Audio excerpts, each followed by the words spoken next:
Welcome back, everyone. Today is Chapter 7, Shadows and Tall Trees. Let's see. I'm probably going to move around a good bit. My neck was hurting a little bit in the last one, so I'll probably keep moving around as we go through these. The pig run kept close to the jumble of rocks that lay down by the water on the other side, and Ralph was content to follow Jack along it. If you could shut your ears to the slow suck down of the sea and boil of the return, if you could forget how dun and unvisited were the ferny coverts on either side, then there was a chance that you might put the beast out of mind and dream for a while.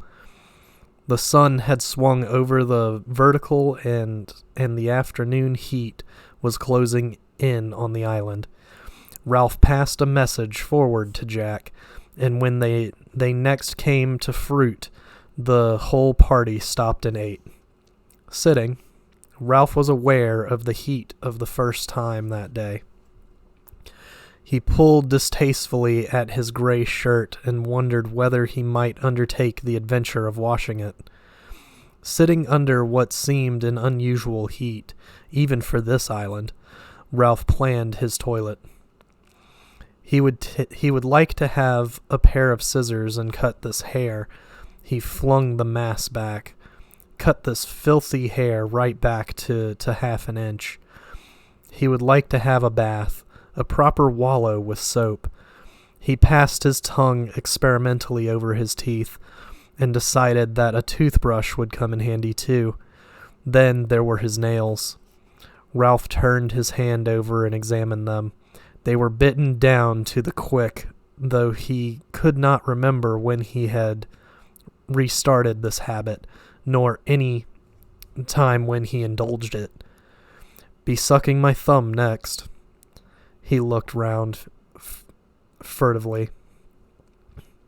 Apparently no one had heard.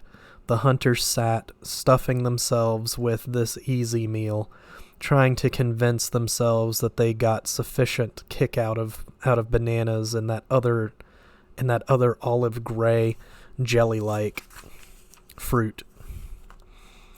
With the memory of his sometime clean self as a standard, Ralph looked at them over. They were dirty, not with the spectacular dirt of boys who have fallen into mud or been brought down hard on a rainy day. Not one of them was an obvious subject for a shower, and yet hair, much too long, tangled here and there, knotted round a dead leaf or a twig, faces cleaned fairly well by the process of eating and sweating, but marked in the less accessible angles with a kind of shadow, clothes worn away, stiff like his own with sweat, put on not for decorum or comfort, but out of custom. The skin of the body scurfy with brine.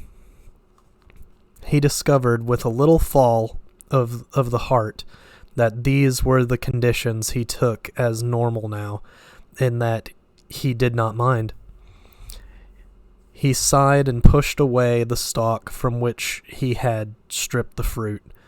Already the hunters were stealing away to do their business in the woods or down by the rocks. He turned and looked out to sea. Here, on the other side of the island, the view was utterly different. The filmy enchantments of mirage could not endure the cold ocean water, and the horizon was hard, clipped blue. Ralph wandered down to the rocks. Down here, almost on a level with the sea, you could follow with your eye the ceaseless bulging passage of the deep sea waves.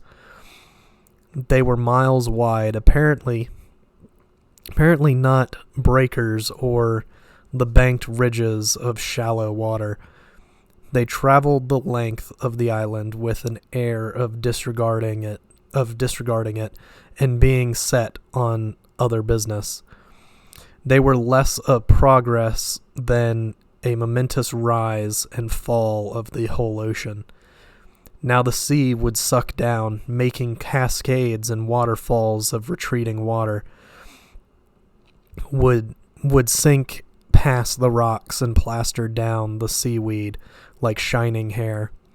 Then, pausing, gather and rise with a roar, irresistibly swelling over point and outcrop, climbing the little cliff, sending at last an arm of surf up a gully to end a yard or so from him in fingers of spray. Wave after wave, Ralph followed the rise and fall until something of the remoteness of the sea numbed his brain. Then gradually the almost infinite size of this water forced itself on his attention. This was the divider, the barrier. On the other side of the island, swathed at midday with mirage, defended by the shield of the quiet lagoon, one might dream of rescue, but here, faced by the brute obtuseness of the ocean, the miles of division, one was clamped down, one was helpless, one was condemned, one was... Simon was speaking almost in his ear. Ralph found that he had a rock painfully gripped in both hands, found his body arced, the muscles of his neck stiff, his mouth strained open. "You'll get back to where you came from," Simon nodded as he spoke. He was kneeling on one knee, looking down from a higher rock which he held with both hands, his other leg stretched down to Ralph's level. Ralph was puzzled and searched Simon's face for a clue. "It's so big. I mean..." Simon nodded. "All the same, you'll get back all right. I think so, anyway." Some of the strain had gone from Ralph's body. He glanced at the sea and then smiled bitterly at Simon. "Got a ship in your pocket?" Simon grinned and shook his head. "How do you know, then?" When Simon was still silent, Ralph said curtly, "You're batty." Simon shook his head violently till the coarse black hair flew backwards and forwards across his face. "No, I'm not. I just think you'll get back, all right." For a moment, nothing more was said, and then they suddenly smiled at each other. Roger called from the coverts, "Come and see." The ground was turned over near the pig run, and there were droppings that steamed.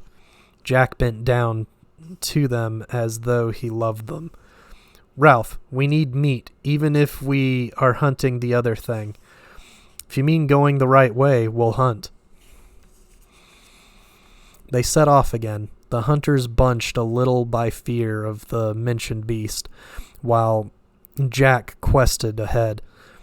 They went more slowly than Ralph had bargained for, yet in a way he was glad to loiter. Cradling his spear, Jack came up against some emergency of his craft, and soon the precision stopped.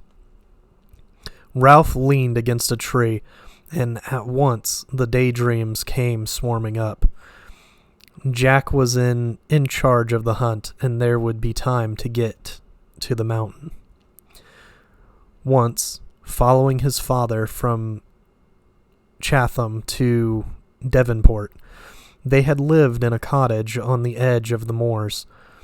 In the succession of houses that Ralph had known, this one stood out with particular clarity, because after that house he had been sent away to school.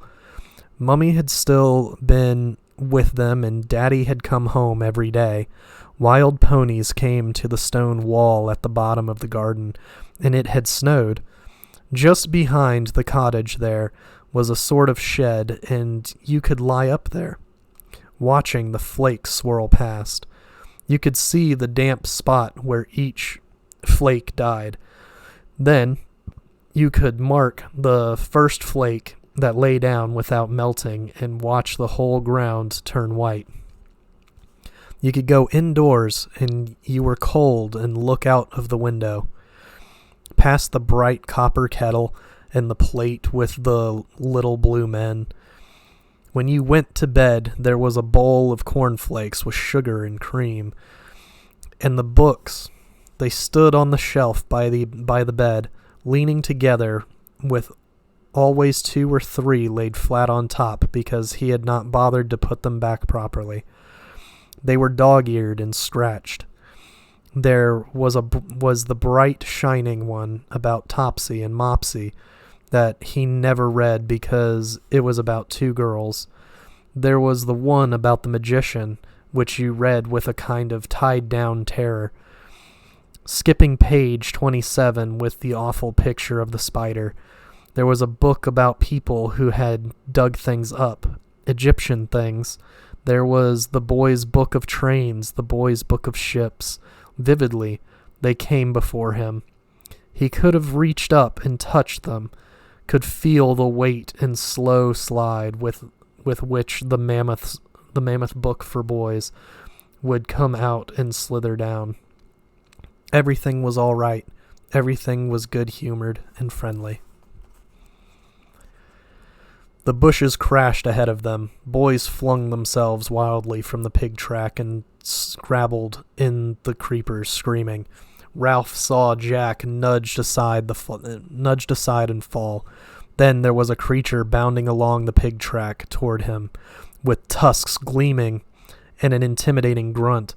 Ralph found he was able to measure the distance coldly and take aim.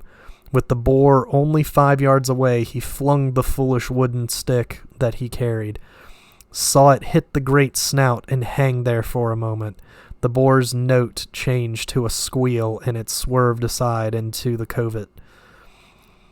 The pig run filled with shouting boys again. Jack came running back and poked about in the undergrowth. "Through here, but he'd do us." "Through here," I said. The boar was floundering away from them. They found another pig run parallel to the first, and Jack raced away. Ralph was full of fright and apprehension and pride. "I hit him. The spear stuck in." Now they came unexpectedly to an open space by the sea. Jack cast about on the bare rock and looked anxious. "He's gone." "I hit him," said Ralph again, "and the spear stuck in a bit." He felt the need of witnesses. "Didn't you see me?" Maurice nodded. "I saw you." "Right, bang on the snout." "Whee!" Ralph talked on excitedly. "I hit him all right. The spear stuck in. I wounded him." He sunned himself in their new respect and felt that hunting was good after all. "I walloped him properly. That was the beast, I think," Jack came back. "That wasn't the beast. That was a boar. I hit him." "Why didn't you grab him?" I tried. Ralph's voice ran up. "But a boar." Jack flushed suddenly. "You said he'd do us. What did you want to throw for? Why didn't you wait?" He held out his arm. "Look!" He turned his left forearm for them all to see. On the outside was a rip. Not much, but bloody. He did that with his tusks. I couldn't get my spear down in time. Attention focused on Jack. "That's a wound," said Simon, "and you ought to suck it like Berengaria." Jack sucked. "I hit him," said Ralph indignantly. "I hit him with my spear, and I wounded him." He tried for their attention. He was coming along the path. "I threw like this." Robert snarled at him. Ralph entered into the play, and everybody laughed. Presently, they were all jabbing at Robert, who made mock rushes. Jack shouted, "Make a ring!" The circle moved in and round. Robert squealed in mock terror, then in real pain. "Ow, stop it, you're hurting!" The butt end of a spear fell on his back as he blundered among them. "Hold him!" They got his arms and legs. Ralph, carried away by a sudden thick excitement, grabbed Eric's spear and jabbed at Robert with it. "Kill him! Kill him!" All at once, Robert was screaming and struggling with the strength of frenzy. Jack had him by the hair and was brandishing his knife. Behind him was Roger, fighting to get close. The chant rose ritually, as at the last moment of a dance or a hunt. Kill the pig, cut his throat. Kill the pig, bash him in. Ralph, too, was fighting to get near, to get a handful of that brown, vulnerable flesh.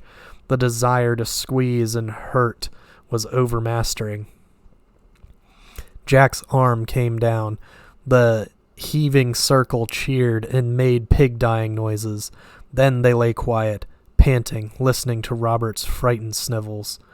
He wiped his face with a dirty arm and made an effort to retrieve his status. Oh, my bum. He rubbed his rump ruefully.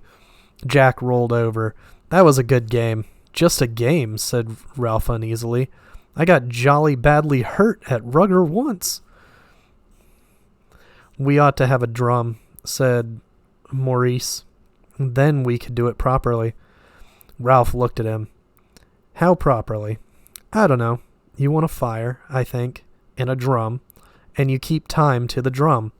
You want a pig, said Roger, like a real hunt. Or someone to pretend, said Jack. You could get someone to dress up as a pig and then he could act, you know? Pretend to knock me over and all that. You want a real pig, said Robert, still caressing his rump, because you've got to kill him. Use a little one, said Jack, and everybody laughed. Ralph sat up. Well, we shan't find what we're looking for at this rate. One by one they stood up, twitching rags into place. Ralph looked at Jack. Now, for the mountain. Shouldn't we go back to Piggy, said Maurice, before dark? The twins nodded like one boy. Yes, that's right. Let's go up there in the morning. Ralph looked out and saw the sea. Excuse me. We've got to start the fire again. You haven't got Piggy's specs, said Jack, so you can't. Then we'll find out if the mountain's clear. Maurice spoke, hesitating, not wanting to seem a funk. Supposing the beast's up there. Jack brandished his spear. We'll kill it. The sun seemed a little cooler. He slashed with the spear. What are we waiting for? I suppose, said Ralph, if we keep on by the sea this way, we'll come out below the burnt bit, and then we can climb the mountain. Once more Jack led them along by the suck and heave of the blinding sea. Once more Ralph dreamed, letting his skillful feet deal with the difficulties of the path. Yet here his feet seemed less skillful than before. For most of the way they were forced right down to the bare rock by the water, and had to edge along between that and the dark luxuriance of the forest. There were little cliffs to be scaled, some to be used as paths. Lengthy traverses were where one used hands as well as feet. Here and there they could clamber over wave-wet rock, leaping across clear pools that the tide had left. They came to a gully that split the narrow foreshore like a defense. This seemed to have no bottom, and they peered away awe-stricken into the gloomy crack where water gurgled. Then the wave came back. The gully boiled before them, and spray dashed up to the very creeper, so that the boys were wet and shrieking. They tried the forest, but it was thick and woven like a bird's nest. In the end, they had to jump one by one, waiting till the water sank. And even so, some of them got a second drenching. After that, the rocks seemed to be growing impassable, so they sat for a time, letting their rags dry and watching the clipped outlines of the of the rollers that moved so slowly past the island. They found fruit in a haunt of bright little birds that hovered like insects. Then Ralph said they were going too slowly. He himself climbed a tree and parted the canopy and saw the square head of the mountain seeming still a great way off. Then they tried to hurry along the rocks, and Robert cut his knee quite badly, and they had to recognize that this path must be taken slowly if they were to be safe. So they proceeded after that as if they were climbing a dangerous mountain until the rocks became an uncompromising cliff, overhung with impossible jungle and falling sheer into the sea. Ralph looked at the sun critically. Early evening, after tea time, at this rate. At any rate. I don't remember this cliff, said Jack, crestfallen, so this must be the bit of the coast I missed. Ralph nodded. Let me think. By now, Ralph had no self-consciousness in public thinking, but would treat the day's decisions as though he were playing chess. The only trouble was that he would never be a very good chess player. He thought of the little uns and Piggy. Vividly, he imagined Piggy by himself, huddled in a shelter that was silent except for the sounds of nightmare. We can't leave the little uns alone with Piggy, not all night. The other boys said nothing but stood round watching him. If we went back, we should take hours. Jack cleared his throat and spoke in a queer, tight voice. We mustn't let anything happen to Piggy, must we? Ralph tapped his teeth with the dirty point of Eric's spear. If we go across, he glanced round him. Someone's got to go across the island and tell Piggy we'll be back after dark. Bill spoke, unbelieving. Through the forest by himself? Now? We can't spare more than one. Simon pushed his way to Ralph's elbow. I'll go if you like. I don't mind, honestly. Before Ralph had time to reply, he smiled quickly, turned, and climbed into the forest. Ralph looked back at Jack, seeing him infuriatingly for the first time. Jack, that time you went the whole way to the Castle Rock, Jack glowered. Yes. You came along part of the shore, below the mountain, beyond there. Yes. And then? I found a pig run. It went for miles. So the pig run must be somewhere in there. Ralph nodded. He pointed at the forest. Everybody agreed sagely. All right, then. We'll smash a way through till we find the pig run. He took a step and halted. Wait a minute, though. Where does the pig run go to? The mountain, said Jack. I told you. He sneered. Don't you want to go to the mountain? Ralph sighed, sensing the rising antagonism, understanding that this was how Jack felt as soon as he ceased to lead. I was thinking of the light. We'll be stumbling about. We were going to look for the beast. There won't be enough light. I don't mind going, said Jack hotly. I'll go when we get there. Won't you? Would you rather go back to the shelters and tell Piggy? Now it was Ralph's turn to flush, but he spoke despairingly, out of the new understanding that Piggy had given him. Why do you hate me? The boy stirred uneasily, as though something indecent had been said. The silence lengthened. Ralph, still hot and hurt, turned away first. Come on. He led the way and set himself as by right to hack at the tangles. Jack brought up the rear, displaced and brooding. The pig track was a dark tunnel, for the sun was sliding quickly toward the edge of the world, and in the forest shadows were never far to seek. The track was broad, and beaten, and they ran along at a swift trot. Then the roof of leaves broke up, and they halted. Breathing quickly, looking at the few stars that pricked around the head of the mountain. "There you are." The boys peered at each other doubtfully. Ralph made a decision. "We'll go straight across to the platform and climb tomorrow." They murmured agreement, but Jack was standing by his shoulder. "If you're frightened, of course." Ralph turned on him. "Who went first on the castle rock?" "I went too, and that was daylight." "All right.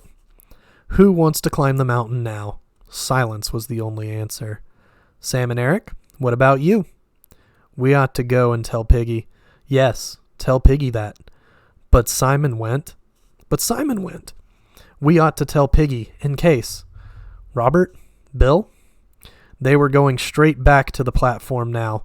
Not, of course, that they were afraid, but tired.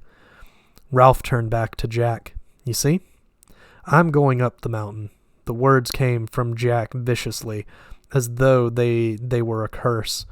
He looked at Ralph, his thin body tensed, his spear held as if he threatened him. "I'm going up the mountain to look for the beast. Now."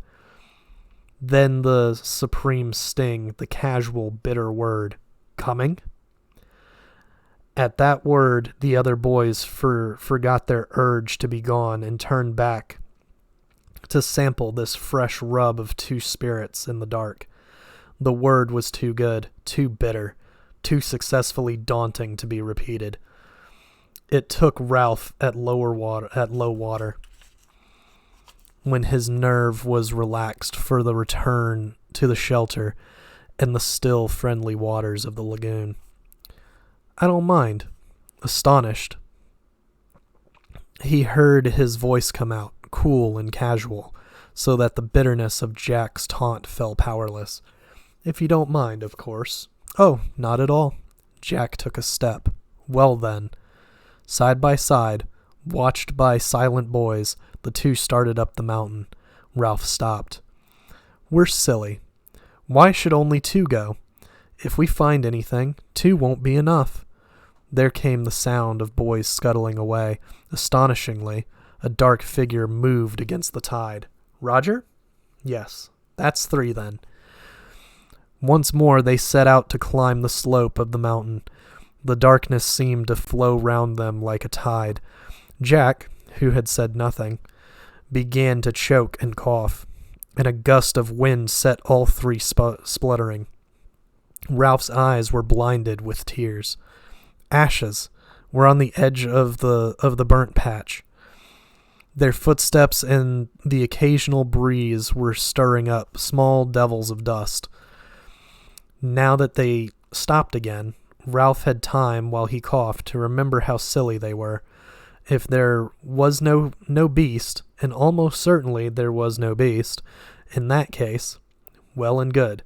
But if there was something waiting on top of the mountain, what was the use of three of them, handicapped by the darkness and carrying only sticks? "We're being fools." Out of the darkness came the answer. "Wendy?" Irritably, Ralph shook himself. This was all Jack's fault. "Of course I am. But we're still being fools." "If you don't want to go on," said the voice sarcastically, "I'll go up by myself." Ralph heard the mockery and hated Jack. The sting of ashes in his eyes, tiredness, fear, enraged him. "Go on, then. We'll wait here." There was silence. "Why don't you go? Are you frightened?" A stain in the darkness, a stain that was Jack, detached himself and began to draw away. "All right, so long."